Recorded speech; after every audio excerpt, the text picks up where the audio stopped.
vaincrai en Jésus. 1 Corinthiens chapitre 12. Et nous allons aller directement à l'essentiel. Nous lisons à partir du verset 8. Le verset 8 de 1 Corinthiens chapitre 12. Verset 8. En effet, à l'un est donné par l'Esprit une sagesse, à un autre une puissance, selon le même Esprit, à un autre la foi, le même Esprit, à un autre le don de guérison, à un autre le don d'opérer des miracles, à un autre la prophétie, à un autre le discernement des esprits, à un autre la diversité des langues, à un autre l'interprétation des langues. Que le Seigneur ajoute ses bénédictions à sa parole pour vous asseoir.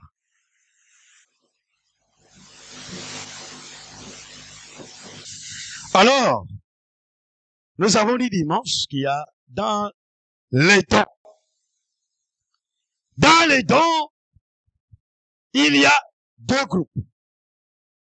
Donc, il y a des dons de la parole, qui sont les ministères de la parole.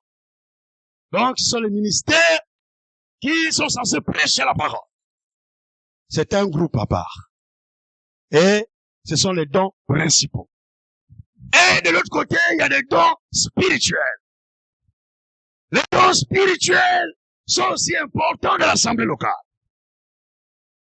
Et les dons spirituels sont au nombre de 9, alors que les dons de la parole sont au nombre de 5. Alors aujourd'hui, nous allons parler uniquement du deuxième groupe. Pas d'abord du premier groupe. Le premier groupe, on va parler de ça prochainement. On parlera peut-être l'autre semaine là-bas. Mais on va d'abord rester sur les dons spirituels. Donc aujourd'hui, on va parler du deuxième groupe qui est le groupe des dons spirituels.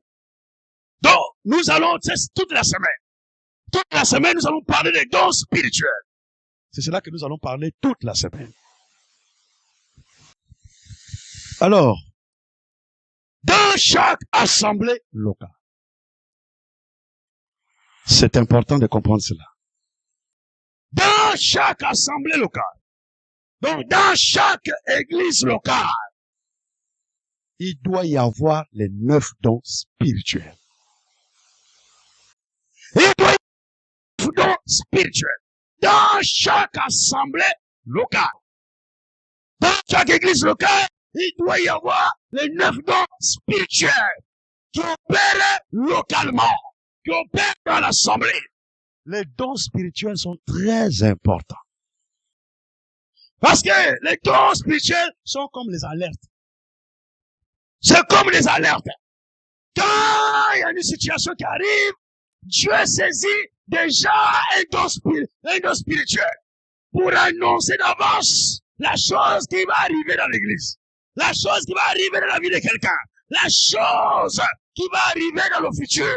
Il va l'annoncer. Il va donner un message. Et même quand le diable rentrera ici, au travers de quelqu'un, il faut que le Saint-Esprit se saisisse d'un don spirituel pour dire attention, un mauvais esprit qui est rentré ici. Un mauvais esprit, un esprit de sorcellerie qui est rentré. Alors, la personne sera démasquée. Vous savez, les églises qui n'aiment pas les dons spirituels, ce sont les églises qui font beaucoup de mauvaises choses. Parce que les dons spirituels vont démasquer tout ce que vous faites dans l'église. Tout ce que nous faisons là, en cachette, nous faisons en cachette, nous faisons des choses par-ci par-là. Quand Dieu est capable d'utiliser un don secondaire pour démasquer ta vie, pour démasquer, et parfois même encore, surtout pour la guérison divine. Parfois, quelqu'un peut venir ici malade. On va prier pour la personne. La personne n'est pas guérie. On va prier. La personne n'est pas guérie. Alors qu'il y a quelque chose quelque part que la personne a eu à faire dans son enfance et la personne a même oublié. La personne a bien dit, sœur ou frère, est-ce que tu te rappelles pas de quelque chose? Oh non, je ne me rappelle plus de rien. Alors qu'il y a quelque chose. Quand il y a quelque chose que tu as eu à faire et que tu ne confesses pas cela, ça à cette chose-là. Tant que tu ne confesses pas, Satan va rester là. Même si nous gênons, même si nous prions, nous veillons toute la nuit, il n'y aura pas de délivrance. Il faut que tu confesses ce que toi-même tu as fait. Mais ça peut arriver que tu as fait quelque chose depuis longtemps, tu as oublié. Et Dieu est capable d'aller saisir un don spirituel pour donner un message. Pour dire, ça, tel, à tel mois, telle date, j'avais fait ça, j'avais fait ça, j'avais fait ça, j'avais fait ça. Et la personne va se souvenir, oui, effectivement. Et la personne va se repentir. Oh Seigneur, pardonne-moi. Et la personne va confesser son péché. La personne va confesser ce qu'il a eu à faire. Et quand la personne confesse, on prie, la personne est guérie. Les dons spirituels accompagnent les dons de la parole. C'est important d'avoir des dons spirituels parmi nous. Et moi, je sais que vous les avez. Je n'ai pas besoin de vous donner une prophétie pour ça. Vous avez des dons ici.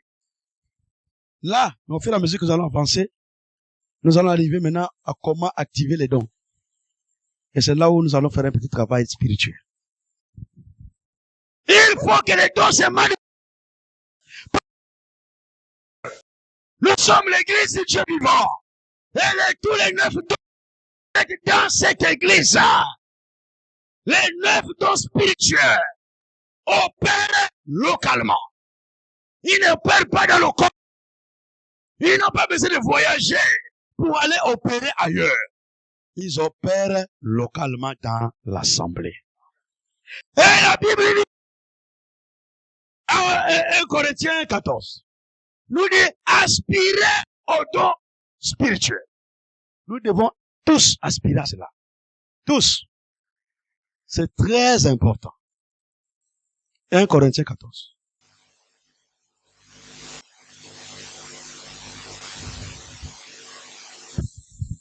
Corinthiens 14, verset 1er. La charité. Aussi au don spirituel. Mais surtout de prophétie. La Bible dit d'aspirer au don spirituel. Alors nous devons vouloir la manifestation des dons spirituels parmi nous ici. Nous devons vouloir cela. Nous devons rechercher cela.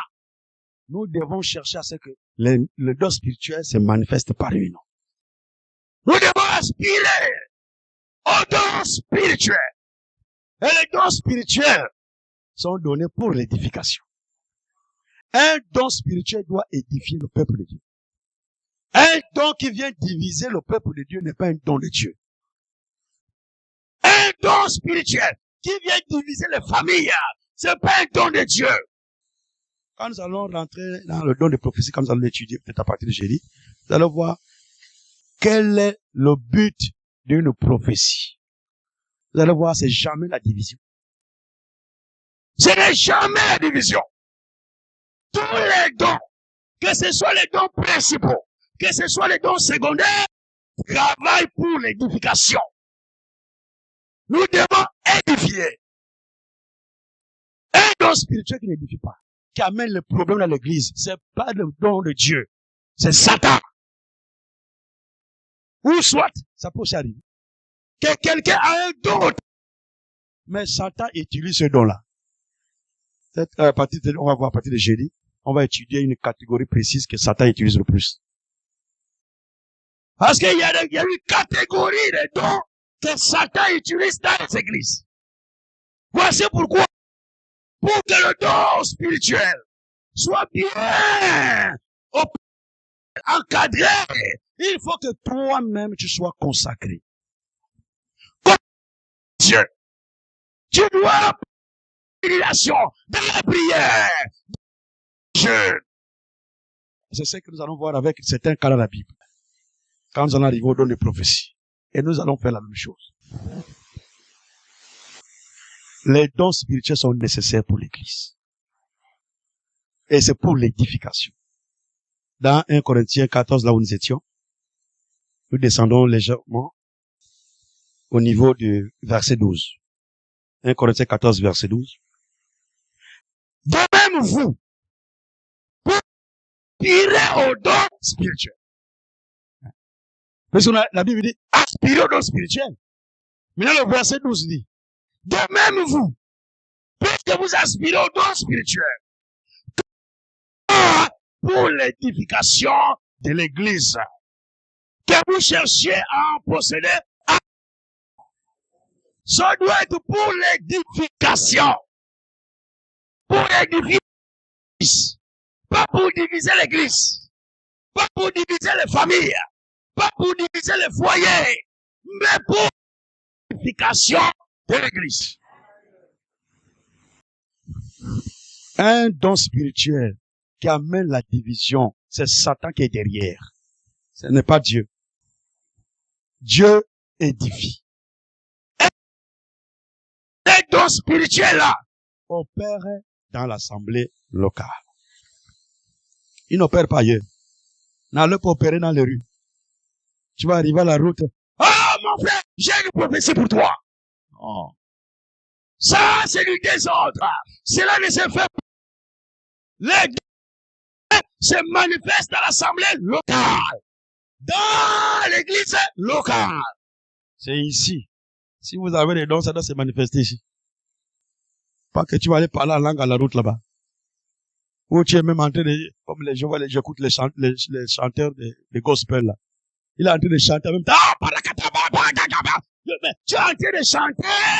Tu es en train de même temps de partout. L'église, tu vas parler cela. Mais faisons les choses de la bonne manière. Vous avez des dons ici. Il manque seulement l'activation. Il faut que ça s'active. Vous avez tous les dons. Tous.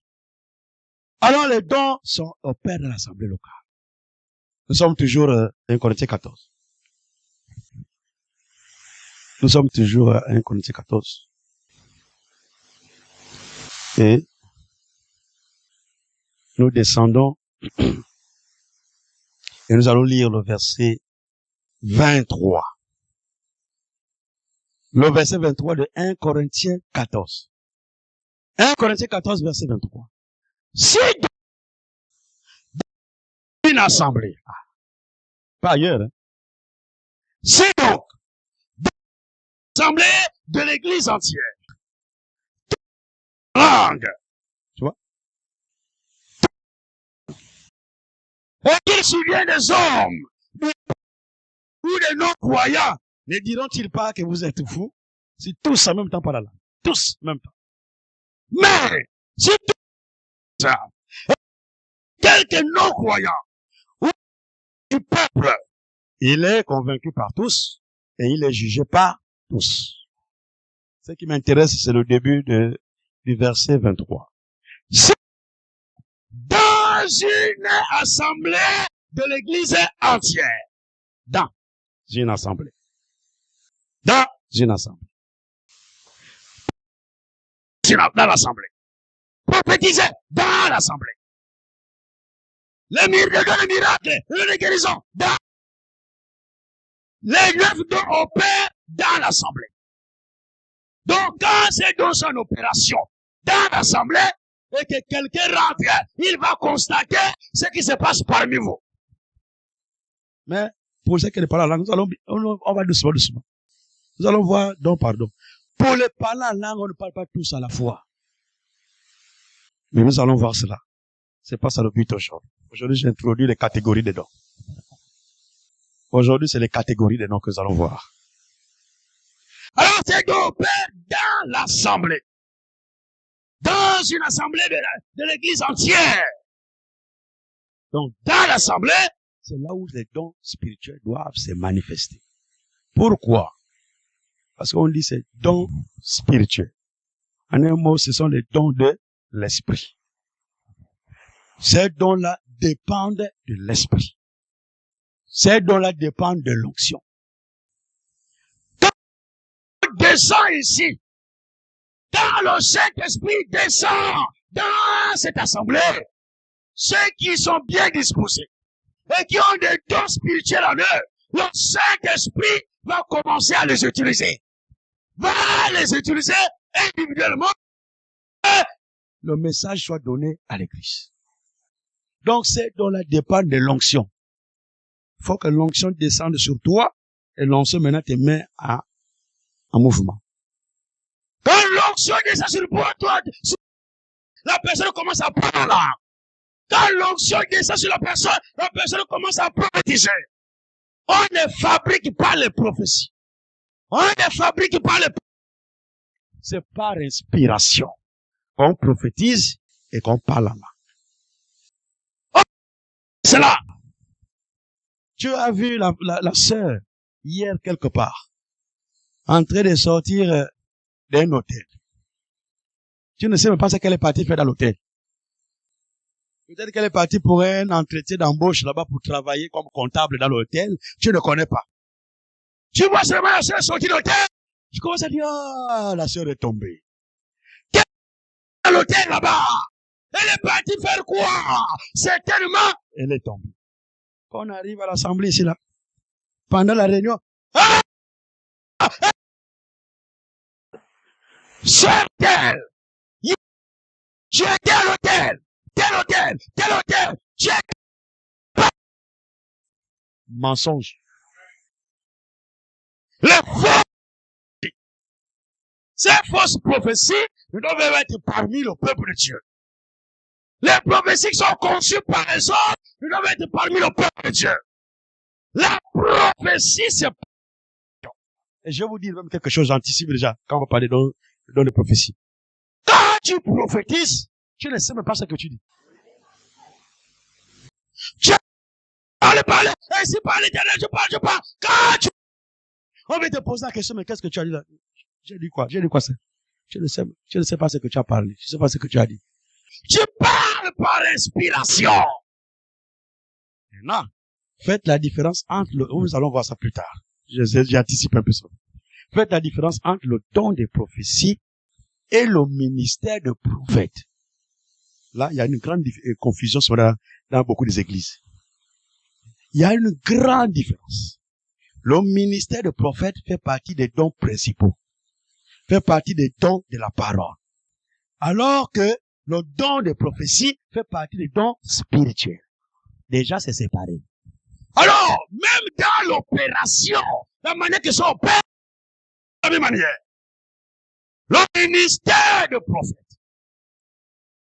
avant que le prophète parle, le prophète voit.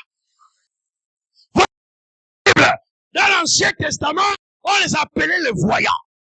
Quand quelqu'un allait chez le prophète, il dit, je vais chez le voyant. Parce qu'il voit.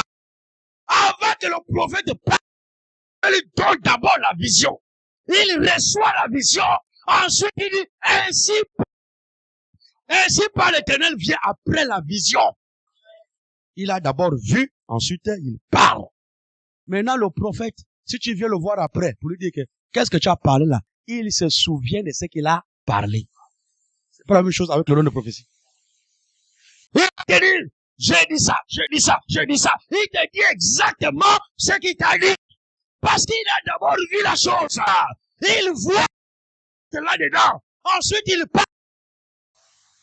Il parle ce qu'il a vu. C'est pas mélangé, hein. On va voir ça. Le ministère des prophètes et le don des prophéties, c'est deux choses. Et vous allez voir la confusion que beaucoup ont dans les églises. Vous allez voir, on va parler de prophétesse. Vous allez voir ça. On va voir ça dans la Bible. L'écriture. Tout pour nous, c'est... Nous ne sortons pas de la Bible. Nous ne sortons pas des Écritures. Nous disons, nous devons nous ramener aux Écritures. Alors, donc le don de prophétie, là, quand tu parles, là, tu ne sais même pas ce que tu dis. Donc si après, je peux te... je suis en train de vous dire certaines choses. Le jour qu'il y aura une prophétie, c'est après je t'appelle à côté. Ma soeur, mon frère, oui. Tu t'es suivi de ce que tu as eu à dire dans l'assemblée de la prophétie. Ah oui.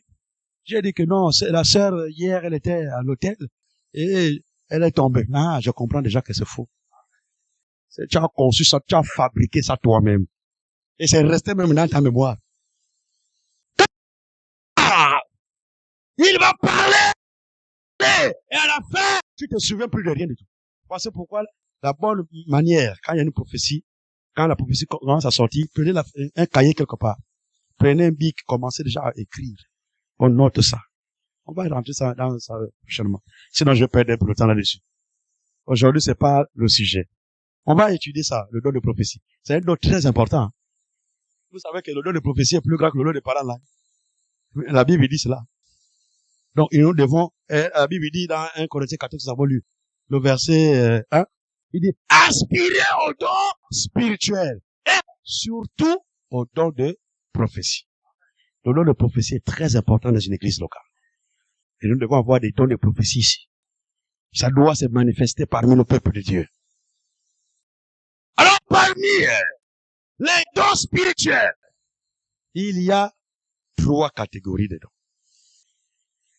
J'espère que vous notez, hein, parce que c'est pas des choses qu'on rêvait tout le temps. Hein. Ça, c'est très important. C'est des enseignements que vous n'allez pas trouver partout. Hein. Vous savez, l'église, la Bible, la Bible est comme une forêt. On va te dire, rentre dans la forêt, va sortir à tel endroit, tu vas te chercher, tu n'as pas la boussole pour te retrouver en forêt, mais tu vas marcher, tu vas te perdre dans la forêt. La Bible, c'est la même chose. Il faut la boussole. Et la boussole, c'est le Saint-Esprit. On comprend la Bible par le Saint-Esprit. Vous allez voir que les catégories, là, vous n'allez pas trouver ça catégorisé, dites-moi dans la Bible. Mais, quand Dieu te révèle la chose, tu comprendras de la bonne manière. Parce que pourquoi il faut noter? Très important. Ça, c'est des sujets qu'on n'apporte pas partout. Vous pouvez aller même partout dans les églises. C'est des sujets difficiles à trouver dans les églises. Alors, 3 catégories de dons spirituels. Il y en a 3 catégories. Dommage qu'on n'a pas. Faut qu'on trouve un tableau ici. Hein. Sinon, on commence à enseigner là. C'est comme à l'école. Ah, on va voir avec le frère Esaïe là-bas. Ah, c'est déjà le frère Esaïe. Hein. Ah, c'est notre menuisier là qui va faire la porte d'ici. Pour vous dire aussi, c'est lui qui va nous faire fabriquer la porte en vitre ici. Donc, il a déjà pris les mesures, il a commencé déjà le travail. Et il a dit, je viendrai vous visiter là-bas. Parce que pourquoi le frère dit déjà, le frère Esaïe. Et il s'appelle Esaïe, hein. C'est ça. 3 catégories de dons spirituels. La première catégorie de dons spirituels, c'est la catégorie que nous allons qualifier de dons des connaissances.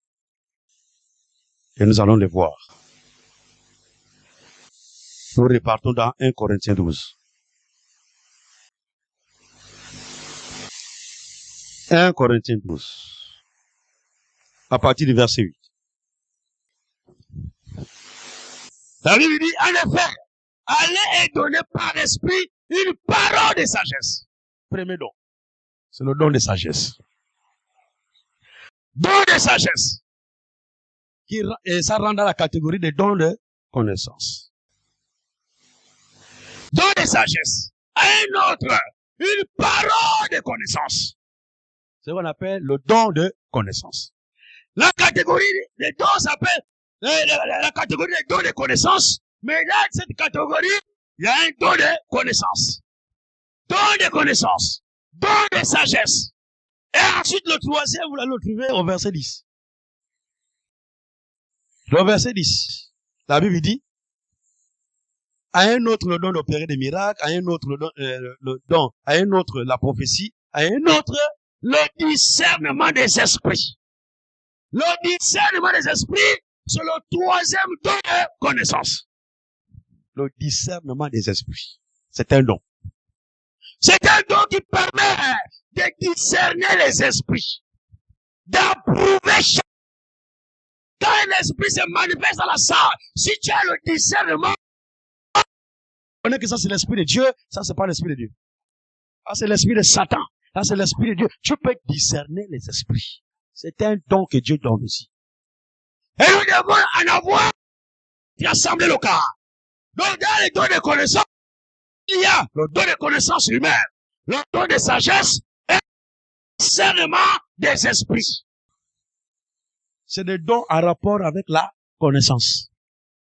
La sagesse, la connaissance et le discernement des esprits. C'est un rapport avec la connaissance. C'est la première catégorie des dons.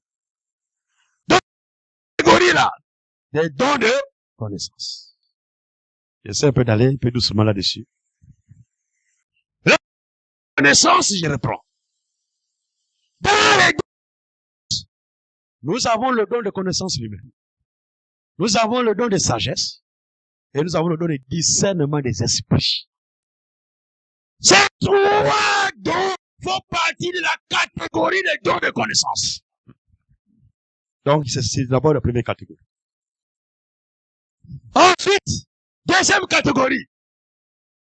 Deuxième catégorie des dons, ce sont les dons de puissance. Les dons de puissance. Et là, nous restons toujours dans 1 Corinthiens, là où nous sommes 12, là.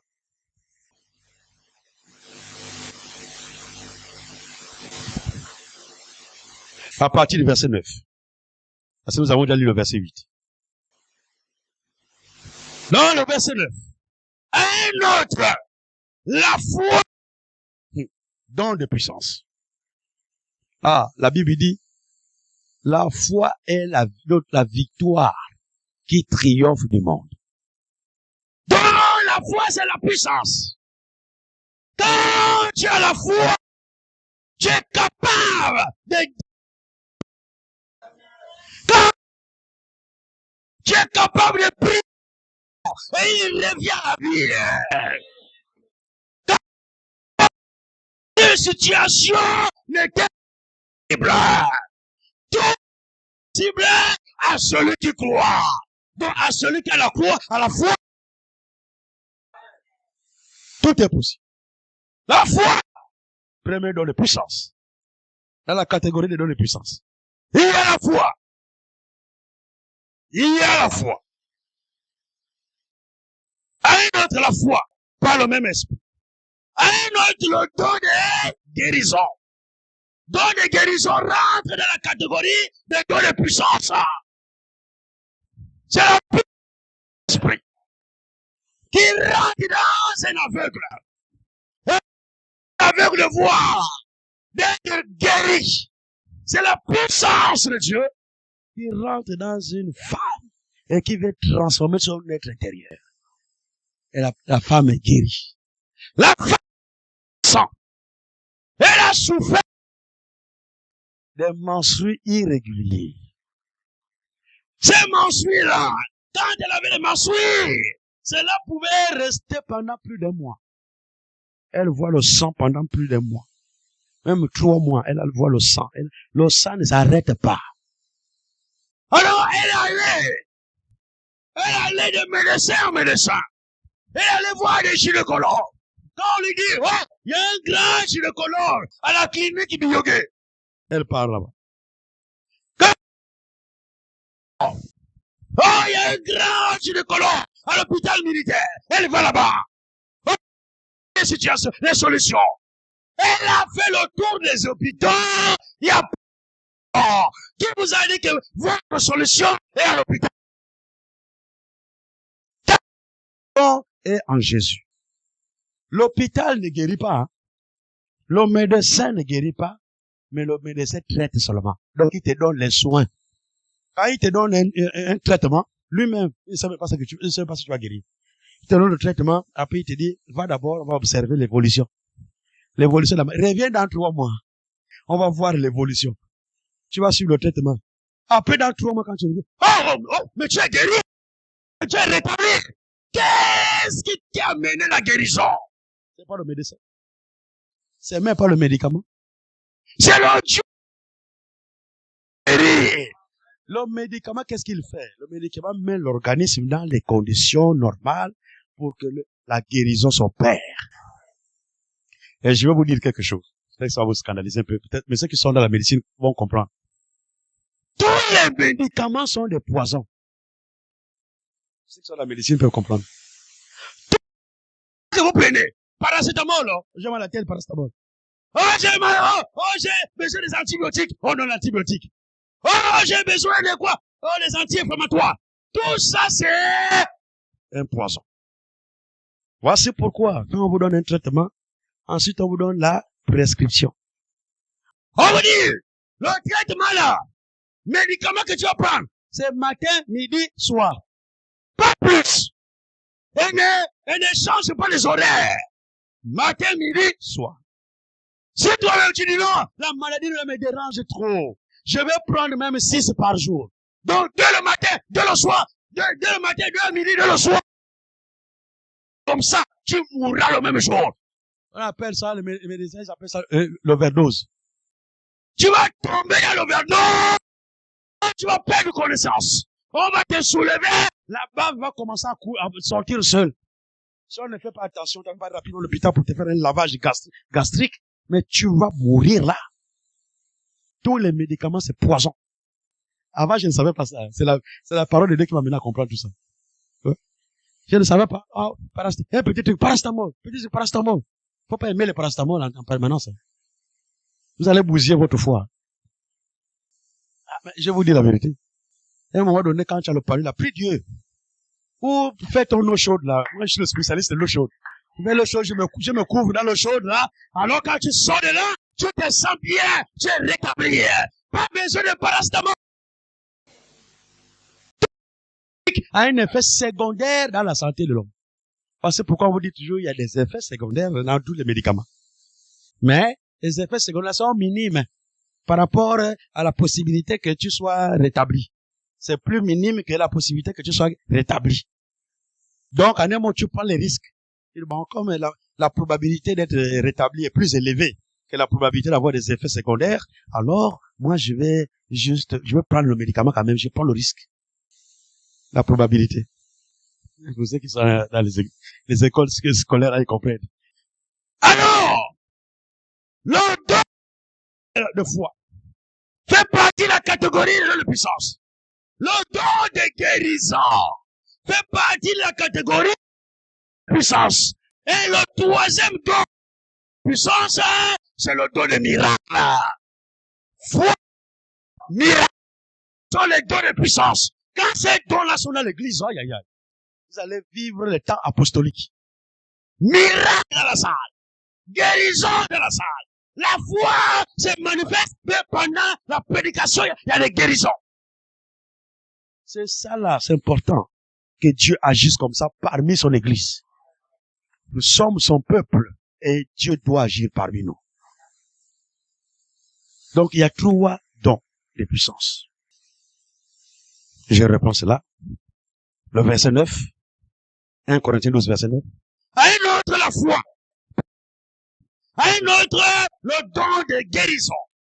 Par le même esprit. À un autre le don d'opérer des miracles. Ah, les 3 là. Catégorie puissance. Et nous avons besoin de les voir agir parmi nous. Vous savez, tout le monde peut prier pour les malades. La Bible dit, dans Marc 16, à partir du verset 17, voici les miracles qui accompagneront ceux qui auront cru. À mon nom, chasseront les démons. Sœur, tu peux chasser les démons. Oui, c'est un enfant malade, tu pries. Le démon va partir. Sœur, tu peux chasser les démons. Ton enfant est malade à la maison, tu n'as pas le temps de m'appeler, prie. Et les chasse le démon qui dérange l'enfant. L'enfant sera rétabli. Vous savez, les dons spirituels, et les femmes et les hommes peuvent avoir les dons spirituels. Il n'y a pas de distinction. Il n'y a pas de distinction. Et les hommes et les femmes, nous avons droit à tous ces dons spirituels. Donc, 3 dons de puissance. Là, on va voir la dernière catégorie. En réalité, c'est la dernière catégorie qui amène beaucoup de problèmes dans les églises. Si la catégorie n'est pas bien maîtrisée, Satan va régner parmi vous. Mais c'est aussi la catégorie qui fait beaucoup de bien à l'église. Cette catégorie que nous allons voir. Et cette catégorie-là, nous devons voir ces dons-là ici. Nous allons descendre là où nous étions. Là, nous voyons maintenant ce que la Bible appelle, ce que nous appelons la dernière catégorie, c'est la catégorie des dons d'inspiration. Donc, ces dons-là agissent par inspiration. Et c'est des dons compliqués à gérer. Pourquoi? Parce qu'il y a deux sources d'inspiration. Il y a l'inspiration satanique, il y a l'inspiration de Dieu. Donc, le même don-là, Dieu peut utiliser ça, le même don, Satan peut utiliser. C'est là où c'est très, très dangereux. Mais nous allons voir plus tard comment on va tout faire pour que ce soit Dieu qui utilise ça. Donc, nous étions au verset 9. Nous prenons le verset 10. Nous avons déjà lu le don des miracles. Et la Bible dit, un autre, la prophétie. Premier don d'inspiration. Le don de prophétie. Là, un autre, le discernement c'est déjà un plus haut. Un autre, la diversité des langues. La diversité des langues, c'est le parler en langue. Donc, il y a le don de prophétie. Il y a le don de parler en langue. Un autre, l'interprétation des langues. Donc, dans la catégorie, qui est la dernière, la catégorie des dons d'inspiration, il y a trois. Il y a le don de prophétie. Il y a le don de il y a le don d'interprétation des langues. Trois dons d'inspiration. Et tous ces trois dons-là agissent par inspiration. Que ce soit la prophétie, que ce soit le parlant, que ce soit l'interprétation des langues, par inspiration. Maintenant, pour que cette inspiration-là, on peut se reconnaître que l'inspiration que vous inspirez à prophétiser, ou en parlant langue, ou à interpréter les langues, alors il faut que cette inspiration puisse cadrer avec les Écritures. Parce que pourquoi l'inspiration n'est pas plus forte que les Écritures? L'inspiration cadre avec les Écritures. Si l'inspiration n'est pas avec les Écritures, c'est ça. Et si Satan n'a pas besoin de prendre ça en considération. Au contraire, il faut prier pour cette personne-là. On doit chasser le mauvais esprit dans la personne. Pour que cet esprit-là libère la personne et que la personne puisse maintenant être complètement sous l'autorité de Jésus. Et que la personne puisse donner la prophétie qui vient de Dieu. Quand la prophétie est fausse là, la personne qui a prophétisé là, on va chasser le démon. C'est un démon qui a parlé, mais au travers de ton don. C'est pourquoi vous voyez qu'on commence d'abord par l'évangile. Oh, les démons qui dérangent le peuple de Dieu. On prie pour les malades, on chasse les démons, on chasse. Quand les démons t'ont déjà libéré là, pendant que j'enseigne maintenant là, tu es libre. Tu es maintenant libéré. Et comme tu es libéré, ton don aussi est libéré. Et là, Dieu peut utiliser ton don de la bonne manière. Mais si tu es encore possédé par des esprits, même si tu as le don de prophétie, mais les esprits mauvais vont aussi parler. Ils parlent. Les esprits. Parce que pourquoi la délivrance, comme nous avons vu la dernière fois, la délivrance précède le service. Donc la délivrance doit d'abord avoir lieu avant de rentrer en service. Avant de commencer à prophétiser, avant de commencer à manifester le don, avant de commencer à prêcher la parole, avant de manifester ton don, expérimente d'abord la délivrance. Et ton don sera maintenant utile pour le peuple. Si tu as encore possédé, les démons, chaque démon discute là-bas aussi. Moi, c'est moi qui va parler aujourd'hui là. Le démon de cancérisme, c'est moi qui va parler. Le démon de folie, c'est moi. Mais bien sûr, c'est ce qu'il faut. Et là, lui, quand le démon parle, il va jamais vous amener dans les Écritures. Il vous amènera, c'est le signe qui montre que la prophétie est fausse. C'est quand la prophétie ne cadre pas avec les Écritures. Ça montre que c'est fou. Dans les dons, c'est les dons qui causent plus de problèmes dans les églises. Dans les églises qui ne sont pas bien enseignées, le diable va vous conduire. La prophétie va tomber. Demain et dimanche, ne venez pas à l'église. Parce qu'il y aura une grande pluie et le bâtiment va s'écrouler. Nous aussi, c'est vrai. Hein? Parce que c'est la prophétie, c'est sorti. Bon, on va attendre l'accomplissement. Vous allez rester. Maintenant, ça c'est nous qui connaissons. On va attendre l'accomplissement pour observer. Mais, dans les autres églises, alléluia! Non, on ne se prononce pas directement quand la prophétie sort. Vous notez la prophétie et vous observez l'accomplissement. Quand l'accomplissement arrive, on glorifie maintenant Dieu. On dit alléluia! Dieu nous a parlé et c'est arrivé. L'interprétation de la prophétie, c'est son accomplissement. Quand nous disons que c'est Dieu qui apparaît. Dans les autres églises, là. Oh, reste à la maison. Tout le monde. Les gens vont venir, vont dire non, on reste à la maison. On obéit bêtement. On reste à la maison. Après, on dit il n'y a pas eu la pluie.